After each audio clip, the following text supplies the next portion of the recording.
Joining us now is Joe diGenova, the former U.S. attorney in D.C., and he's been a real critic of the FBI and this so-called Russian collusion campaign. And Joe, the New York Times is now recycling a news story. They claim that it's filled with bombshells. As far as I can see, there's only one new fact in here. They've come up with the name of the investigation that the FBI used, Crossfire Hurricane, from the Rolling Stones song. What is it, Jumping Jack Flash? That's the only thing I see. The rest of it is just a rehash. Yes, it's also a new theory of how they were really trying to help Trump by going easy on him. The New York Times has become a fabulous way to understand how really corrupt the FBI and the Department of Justice became under the Obama administration. And apparently John Brennan and Jim Comey are filtering to them any inconceivable notion about those investigations that they want to print. And the New York Times is just happy to print it. Right. I love this. There are a couple of sentences I just read. This thing just moved a few minutes ago. The facts, had they surfaced, might have devastated the Trump campaign. Yeah. There's nothing, but there's nothing there, Joe. 2 years later, there's nothing there, but the facts might have devastated the campaign. What facts? Right. I actually don't see any. And the one thing I do see, after more than 2 years of looking at this as an old U.S. attorney, is that during that period of time when the FBI pretended, and I underscore pretended because this is where your favorite word, pretext, comes in, pretended to be investigating Hillary Clinton, they were in fact trying to subvert the candidacy of Donald Trump. Let me just tell you something. My whole body just absolutely convulses when I listen to the idiots on national television who dare to suggest that those of us who believe that there was a brazen plot to exonerate Hillary Clinton illegally, and then if she lost, to frame Donald Trump, to suggest that we are, quote, conspiracy theorists. I gladly say that I am. The only difference is I have evidence to substantiate the conspiracy. And in fact, if I were still a U.S. attorney, I would have an indictment of about 9 different people in 3 days on the facts that are readily available on the public record.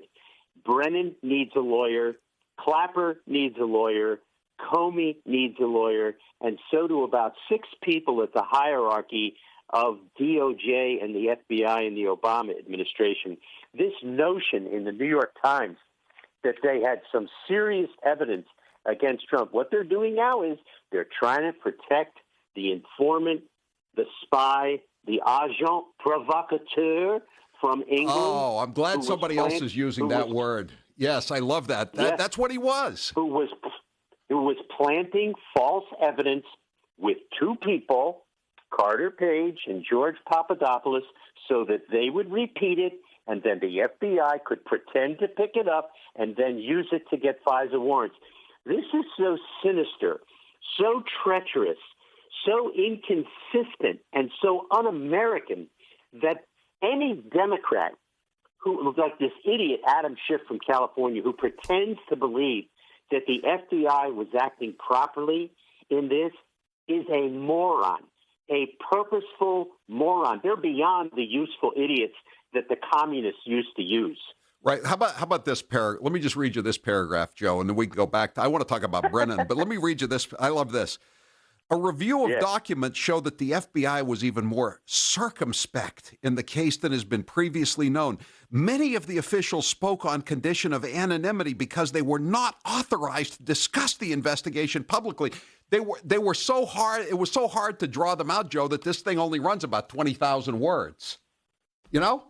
I mean, who are they kidding here? How stupid do they think the American people are? Now, if Jeff Sessions is a good little boy and knows his job, what he does this afternoon is he grabs little Rod Rosenstein, Frankenstein's monster, by the scruff of the neck, and he says, look, USOB, you get a frickin' grand jury right now and get a subpoena to everybody at the senior levels of the FBI and former senior FBI officials, put them in the grand jury and ask them who talked to the New York Times. Right. That's what you do if you're a real cop, and I don't think Sessions is. You know, they're talking about how they sent Strzok over, which we knew anyway. I mean, we've known this. They keep saying they got all these new details. We knew they sent Strzok over there to talk to the guy I call Pickle Nose. You know, the agent provocateur. And you know what? You know what's missing in this story, Joe? I've just looked over it very quickly. The famous quote from Strzok, which Andy McCarthy used in his piece in the National Review: "There is no there." Right? That's right. I mean, isn't that the money quote from all of those texts between Strzok and Page? There is no there. So what's the point of all this? Comey, Clapper, and Brennan wanted so badly to find something on Trump so they could ruin his presidential bid, or, if that didn't fail, ruin his presidency. I simply don't understand how Jeff Sessions, as Attorney General, has not seen this and analyzed it and understands what is afoot, which is a coup d'etat. And if he can't see that, he's not competent to be Attorney General. He hasn't recused himself from understanding that a presidency is being assaulted illegitimately by Mueller and by current and former people in the FBI and the intelligence community. If you can't see that, if you can't sense that, as I said on your show before, crime has a cadence. It has a feel to it.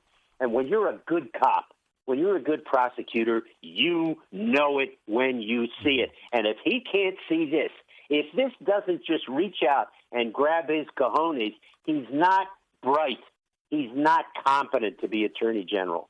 How about this? Here's another quote from Strzok. And this was, again, Andy McCarthy mentioned this after he went through all the newly released emails or texts between Strzok and his girlfriend, Lisa Page. He's quoting somebody whose name was redacted. And here's the quote from Strzok. The White House is running this. The White House is running this. They never had a smoking gun like that on Nixon. You know? I mean, they had him They had him trying to get money for the burglars, but they never had him running the whole thing. I mean, this is a guy who's in the conspiracy. This is like Ehrlichman saying the White House is running this burglary, right? And yet it's not getting any publicity other than on this show and a few others. This is Ben Rhodes and Susan Rice, all those people who were part of the unmasking scheme, which was designed by Brennan. The unmasking and then the purposeful unmasking was followed by the illegal criminal leaking of the names of those people and the substance of their comments. And I'm going to tell you something. This has now gotten to the point where if it comes out that Jeff Sessions has not authorized a grand jury into all those unmaskings, all those leaks, and if people like Samantha Power and Susan Rice and Ben Rhodes and John Brennan and James Clapper have not been authorized for subpoenas, even if they haven't been subpoenas yet, if he has not authorized that, he's going to be fired. And I'll tell you why. When Rosenstein and Sessions went to the White House twice in the last 2 weeks to meet with General Kelly, the chief of staff of the president, they were told, your jobs are not secure. The president How do you know that? To his scuppers. How do you know that, Joe? The president. Let me finish, Howie.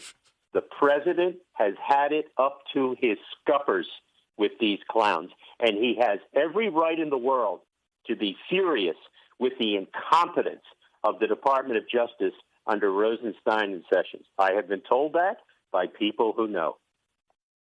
Rudy? Oh, I have not talked to Rudy in a while. My wife's talked to Rudy, but Rudy didn't talk about this. So the president really is angry. Is that what you're saying? I mean, because I've mentioned it to him months ago when I saw him, and he kind of grimaces. And you've talked to him, I know, because you were thinking about being his lawyer. I mean, you know how he grimaces, and he doesn't think he can do anything, and he's trying to take a. He does feel that way. Absolutely. Yeah. That's because he has been told by the White House counsel, Don McGahn, that he has to stay away from the Justice Department. And the president himself has said that publicly. He says, I might change my mind. I've been told I can't interfere. I can't talk to the Justice Department. He said, I just might change my mind on that. And the truth is, he could change his mind on it anytime he wants because he has every right in the world to be talking to the Justice Department.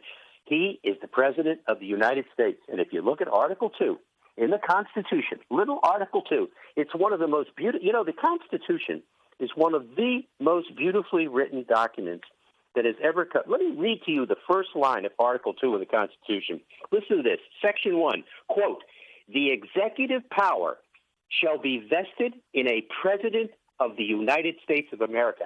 That is the entire structure of the executive branch in one sentence. There isn't anything else in Article 2 except that. And these clowns are telling the president of the United States he can't talk to the attorney general. Guess what? He can talk to anybody in the executive branch he damn well pleases. How about when Sally Yates keeps saying, and I saw her again last night, some old tape, she says there's always been a firewall between the White House and the Justice Department. I mean, that doesn't pass the laugh test, even if you're in the, if you're in the 10th grade and you've read a comic book about American history. Sally Yates. Okay, well, here's the book on Sally Yates, who's now with this big Atlanta law firm, King and Spalding. They're just a bunch of apparatchiks. Anyway, so she's the one who went to the White House claiming that Michael Flynn had violated the Logan Act. Do you remember that? When she went to the White House complaining and saying that he could be compromised by the Russians. So what does she think about John Kerry's treacherous, traitorous foray overseas to subvert the president's rescission of the Iran deal? How's that for Logan Act violations, Sally baby? He's got a D after his name, Joe diGenova. You know that. That makes it okay. Hey, listen, is Brennan going to go to prison? Last question. Is Brennan going to prison? I hope he gets solitary. Let me just tell you this. He's going to need a lawyer, and he's going to a grand jury. Whether or not he ever goes to prison, I don't know. But this is for certain. He should. Yeah. I go back and forth who I want to see most in prison on any given day. Right today, I want to see John Brennan in prison more than anybody else in this entire country. Stick with him. He's the worst of the bunch.